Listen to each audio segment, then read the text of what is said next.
അപ്പോൾ സഹകരണ പരിശീലനത്തിലൂടെ മാത്രമേ നമുക്ക് ജോലി ലഭിക്കാനായിട്ടൊരു സാധ്യതയുള്ളൂ. അതിനുള്ള എല്ലാ അവസരങ്ങളും എയ്സാപ്പ് നിങ്ങൾക്ക് നൽകുകയാണ്. അപ്പോൾ ഈ ഒരു അവസരം നിങ്ങൾ വിനിയോഗിക്കുക. അതാണ് ആമുഖമായിട്ട് നിങ്ങളോട് എനിക്ക് പറയാനുള്ളത്. നമുക്കിനി വിഷയത്തിലേക്ക് പ്രവേശിക്കുകയാണെങ്കിൽ, അക്കൗണ്ടിങ് 20 മാർക്കാണ് അക്കൗണ്ടിങ്ങിന് നമ്മൾ ഈ എക്സാമിനേഷൻ ബോർഡ് നിശ്ചയിച്ചിട്ടുള്ളത്. ആ 20 മാർക്കും നമുക്ക് സ്കോർ ചെയ്യാനായിട്ട് സാധിക്കും. പല ടോപ്പിക്കും ഇപ്പോൾ എടുത്തു മാറ്റിയിട്ടുണ്ട്. പാർട്ട്ണർഷിപ്പ്, കമ്പനി അക്കൗണ്ട്സ്, ഇതുപോലെയുള്ള വാസ്റ്റായിട്ടുള്ള ടോപ്പിക്സ് നമ്മുടെ സിലബസിൽ നിന്ന് ഒഴിവാക്കിയിട്ടുണ്ട്. അതുകൊണ്ട് നമുക്ക് കൂടുതൽ മാർക്ക് ലഭിക്കാനുള്ള ഒരു സാധ്യത ഇപ്പോൾ ഉണ്ട്. പക്ഷേ അങ്ങനെ വരുമ്പോൾ അതെങ്ങനെ നമുക്ക് ലഭിക്കണം, അത് നമ്മളുടെ നിശ്ചയമാണ്.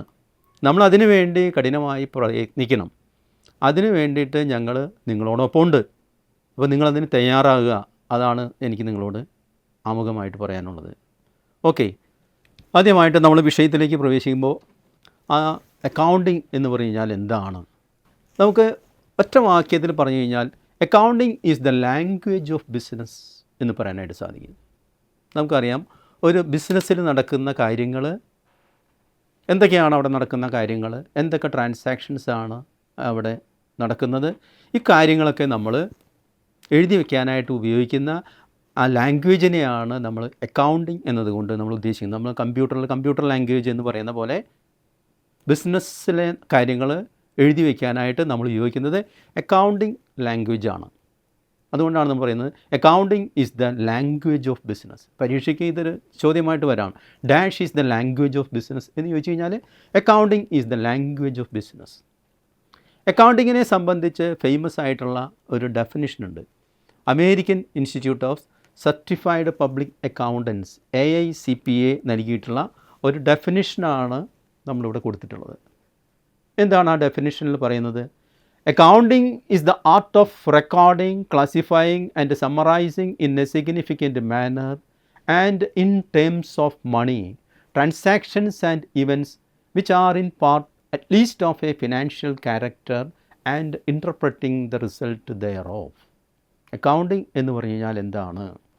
എല്ലാ കാര്യങ്ങളും ആ ഡെഫിനിഷനിൽ പറഞ്ഞിട്ടുണ്ട്. നമുക്ക് 1 by 1 ആയിട്ട് എന്താണ് ഈ ഡെഫിനിഷനിൽ പറയുന്ന കാര്യങ്ങളെന്ന് നമുക്ക് നോക്കാം.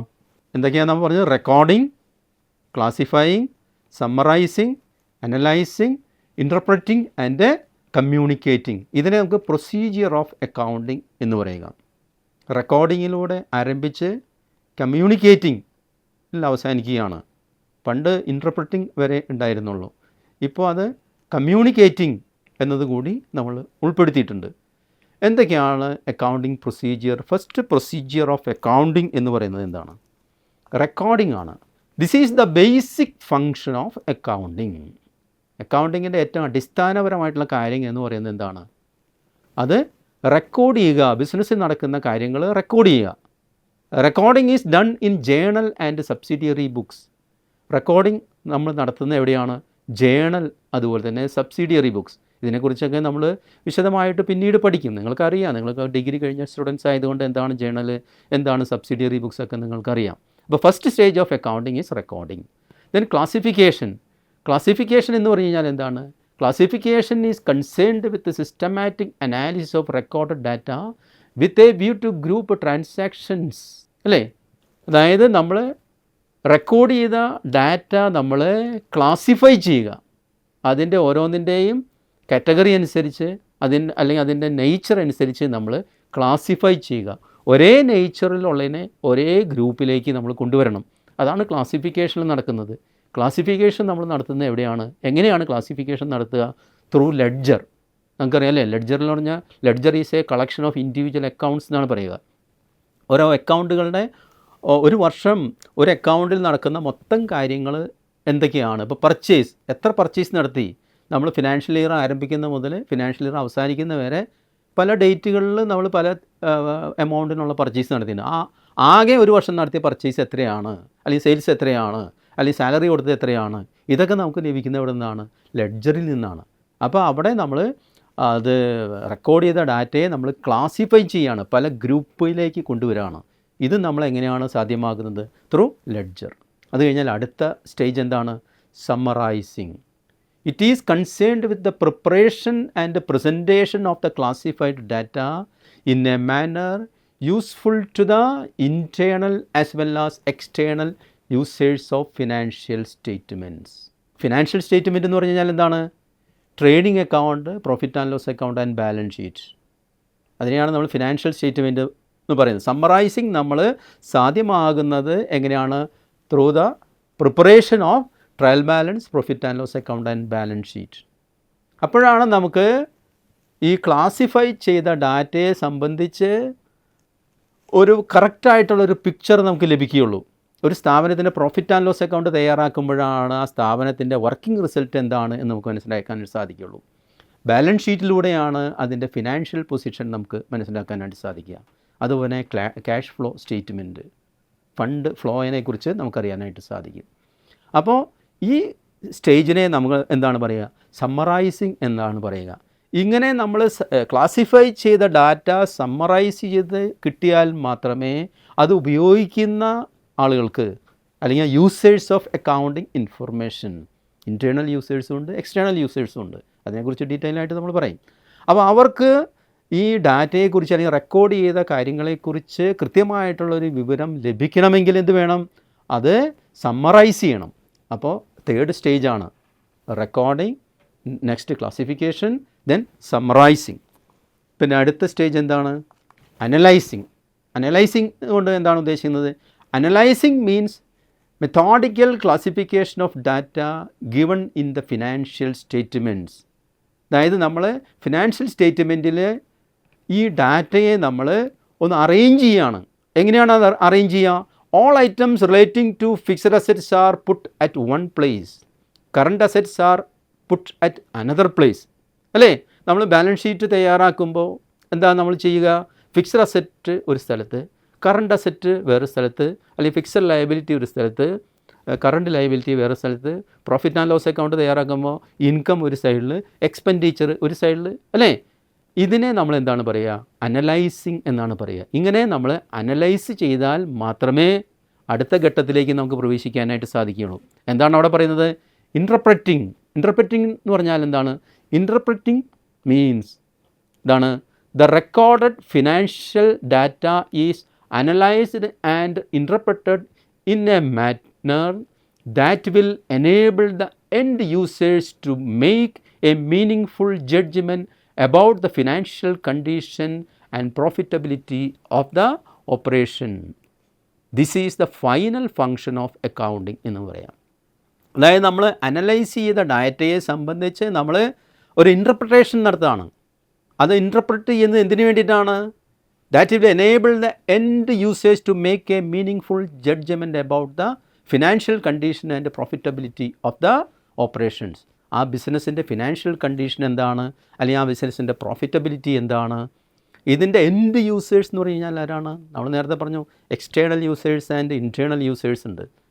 ഇൻറ്റേർണൽ യൂസേഴ്സ് എന്ന് പറഞ്ഞാൽ മാനേജ്മെൻറ്റ് അല്ലെങ്കിൽ എംപ്ലോയീസ്, ഇവരൊക്കെ ഇൻറ്റേർണൽ യൂസേഴ്സാണ്. അതുപോലെ തന്നെ എക്സ്റ്റേണൽ യൂസേഴ്സ് എന്ന് പറഞ്ഞു കഴിഞ്ഞാൽ സപ്ലയേഴ്സ് അല്ലെങ്കിൽ കസ്റ്റമേഴ്സ്, ഗവൺമെൻറ്, ഇവരൊക്കെ എക്സ്റ്റേണൽ യൂസേഴ്സാണ്. അവർക്ക് ആ സ്ഥാപനത്തെക്കുറിച്ചുള്ള ഒരു ജഡ്ജ്മെൻറ്റിൽ എത്തിച്ചേരുന്നത് ഈ ഡാറ്റയിലൂടെയാണ്. അല്ലേ? നമ്മൾ ഒരു സ്ഥാപനത്തിൽ ഇപ്പോൾ ഇൻവെസ്റ്റേഴ്സ് ഒരു ഇൻവെസ്റ്റ്മെൻറ്റ് ഡിസിഷൻ, ഒരു കമ്പനിയുടെ ഷെയർ വാങ്ങണോ വേണ്ടയോ എന്നും തീരുമാനിക്കുന്നത് എങ്ങനെയാണ്? അതിൻ്റെ പ്രോഫിറ്റ് ആൻഡ് ലോസ് അക്കൗണ്ടും ബാലൻസ് ഷീറ്റും നോക്കിയിട്ടാണ്. അല്ലേ? അപ്പോൾ അതിന് ആ ഘട്ടത്തിനെ നമ്മൾ പറയുക ഇൻ്റർപ്രിട്ടേഷൻ അല്ലെങ്കിൽ ഇൻ്റർപ്രിറ്റിംഗ് എന്നാണ് പറയുക. അതുപോലെ തന്നെ മാനേജ്മെൻറ്റിനെ സംബന്ധിച്ച് അവർക്ക് ഡിസിഷൻ മേക്കിങ്ങിന് സാധ്യമാകണമെങ്കിൽ ഈ ഡാറ്റ അനലൈസ് ചെയ്ത് അത് ഇൻ്റർപ്രിറ്റ് ചെയ്താലേ സാധിക്കുകയുള്ളൂ. ഇതിനെ നമുക്ക് ഫൈനൽ ഫങ്ഷൻ ഓഫ് അക്കൗണ്ടിങ് എന്ന് പറയാം. ഇപ്പോൾ വൺ മോർ ഫങ്ഷൻ കൂടി അക്കൗണ്ടിങ്ങിൽ നമ്മൾ ഉൾപ്പെടുത്തിയിട്ടുണ്ട്. അത് കമ്മ്യൂണിക്കേഷൻ എന്നാണ് പറയുക.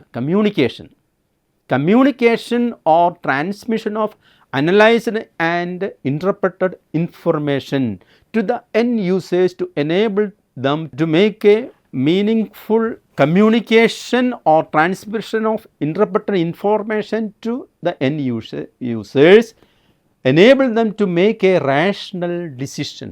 ഒരു റാഷണൽ ആയിട്ടുള്ള ഒരു ഡിസിഷൻ, യുക്തിസഹമായിട്ടുള്ളൊരു തീരുമാനം എടുക്കണമെങ്കിൽ എന്ത് വേണം?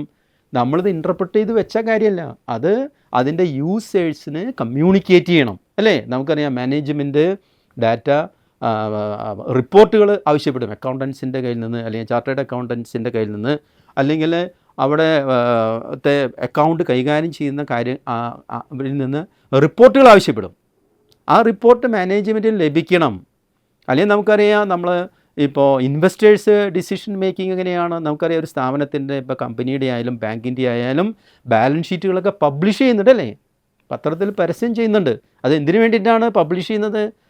അതിൻ്റെ എൻഡ് യൂസേഴ്സിന് ആ സ്ഥാപനത്തിനെ സംബന്ധിച്ച ഒരു ഇൻഫർമേഷൻ ലഭിക്കുന്നതിന് വേണ്ടിയിട്ടാണ്. അപ്പോൾ ഇൻഫർമേഷൻ ലഭിക്കുന്നത് through communication. This is done through the preparation and distribution of accounting reports such as accounting ratios, fund flow statement, graphs, diagrams, etc. അല്ലേ, അക്കൗണ്ടിങ് റേഷ്യോ അനാലിസിസ് എന്ന് പറയും.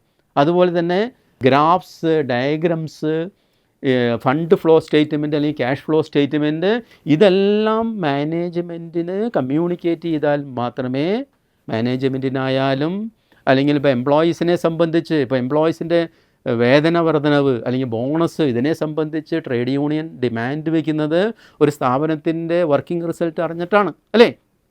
അതുപോലെ തന്നെ ഒരു സപ്ലയേഴ്സ്, ക്രെഡിറ്റിന് സാധനങ്ങൾ സപ്ലൈ ചെയ്യുന്ന ഒരു ഏജൻസി, അവർ ആ സപ്ലൈ ചെയ്യുന്ന സ്ഥാപനത്തിന് കൊടുത്ത സാധനങ്ങൾ കൊടുത്തു കഴിഞ്ഞാൽ അവരുടെ ഫണ്ട് തിരിച്ചു കിട്ടുമോ, ഇതൊക്കെ അറിയണമെങ്കിൽ ആ സ്ഥാപനത്തെക്കുറിച്ചുള്ള ഒരു ക്ലിയർ പിക്ചർ അവർക്ക് ലഭ്യമാക്കണം അല്ലേ. അപ്പോൾ ഇതെല്ലാം നമ്മൾ റെക്കോർഡിങ്ങിൽ നിന്നും ആരംഭിച്ച് നമ്മൾ കമ്മ്യൂണിക്കേഷനിലേക്ക് എത്തിച്ചേർന്നു അല്ലേ. അപ്പോൾ നമ്മൾ ഈ സ്ഥാപനത്തിൽ നടക്കുന്ന കാര്യങ്ങൾ നമ്മൾ റെക്കോർഡ് ചെയ്ത്, അത് അനലൈസ് ചെയ്ത്, അതിനെ സമ്മറൈസ് ചെയ്ത്, അനലൈസ് ചെയ്ത്, ഇൻറ്റർപ്രറ്റ് ചെയ്ത് കമ്മ്യൂണിക്കേഷനിലേക്ക് എത്തിക്കഴിയുമ്പോൾ ആ സ്ഥാപനത്തെക്കുറിച്ച് ക്ലിയർ പിക്ചർ അതിൻ്റെ യൂസേഴ്സിന് ലഭിക്കുന്നു. ഇത് നമുക്ക് എന്താണ് അക്കൗണ്ടിങ് ഇതിനെക്കുറിച്ചിട്ട് നമ്മൾ ഡെഫിനിഷനിൽ പറയുന്ന കാര്യങ്ങളിലേക്ക് അതിനെക്കുറിച്ചുള്ളൊരു ഡിസ്കഷനാണ് നമ്മളിപ്പോൾ കംപ്ലീറ്റ് ആക്കിയത്. അപ്പോൾ എന്തിനാണ് നമ്മൾ അക്കൗണ്ടിങ്, എന്തിനു വേണ്ടിയിട്ടാണ് ഇത് ചെയ്യുന്നത്, അതിനെക്കുറിച്ചൊരു ഐഡിയ നിങ്ങൾക്ക് ലഭിച്ചു എന്ന് ഞാൻ പ്രതീക്ഷിക്കുന്നു. അപ്പോൾ നമ്മൾ ഒരു ഇൻട്രൊഡക്ഷൻ എന്നുള്ള നിലയിൽ എയ്സാപ്പിനെ കുറിച്ചും അതുപോലെ സബ്ജക്റ്റിനെ കുറിച്ചും നിങ്ങളോട് സംസാരിച്ചു. അപ്പോൾ നിങ്ങൾ ഇതിനെ തുടർന്നുള്ള കണ്ടിന്യൂസ് ആയിട്ടുള്ള ക്ലാസ്സുകൾ നമുക്ക് എയ്സാപ്പിൽ ലഭ്യമാണ്. അതിൻ്റെ യൂട്യൂബ് ചാനൽ നിങ്ങൾ സബ്സ്ക്രൈബ് ചെയ്യുക. അപ്പോൾ ഇതിനെ തുടർന്നുള്ള എല്ലാ ക്ലാസ്സുകളും നിങ്ങൾക്ക് യൂട്യൂബിൽ ഇവിടെ നിങ്ങൾക്ക് ലഭിക്കുന്നതായിരിക്കും. അതുപോലെ തന്നെ എയ്സാപ്പിൽ നിങ്ങൾക്ക് ജോയിൻ ചെയ്ത് കഴിഞ്ഞ് കഴിഞ്ഞാൽ ക്ലാസ്സുകൾ നിങ്ങൾക്ക് ലഭിക്കും. എല്ലാം നമ്മൾ കംപ്ലീറ്റ് സബ്ജക്റ്റിനെ കുറിച്ച് നമുക്ക് എയ്സാപ്പിൽ ലഭ്യമാണ്. നിങ്ങൾക്കറിയാം, cooperative service examination board conduct ചെയ്യുന്ന എക്സാമിനേഷനിലെ സബ്ജക്റ്റിനെ കുറിച്ച് നിങ്ങൾക്ക് അറിയാം അല്ലേ. അക്കൗണ്ടിങ്, ബാങ്കിങ്, അതുതന്നെ കോപ്പറേറ്റീവ് ലോ, കോപ്പറേഷൻ, അതുപോലെ തന്നെ ജനറൽ ഇംഗ്ലീഷ്, മാത്തമാറ്റിക്സ്, അതുപോലെ തന്നെ ജനറൽ നോളജ്, ഇതിനെക്കുറിച്ചുള്ള എല്ലാ ക്ലാസ്സുകളും നിങ്ങൾക്ക് എയ്സാപ്പിൽ നിങ്ങൾക്ക് ലഭ്യമാണ്. അപ്പോൾ നിങ്ങളെല്ലാവരെയും ഞാൻ എയ്സാപ്പിലേക്ക് വെൽക്കം ചെയ്യുന്നു. Okay, thank you.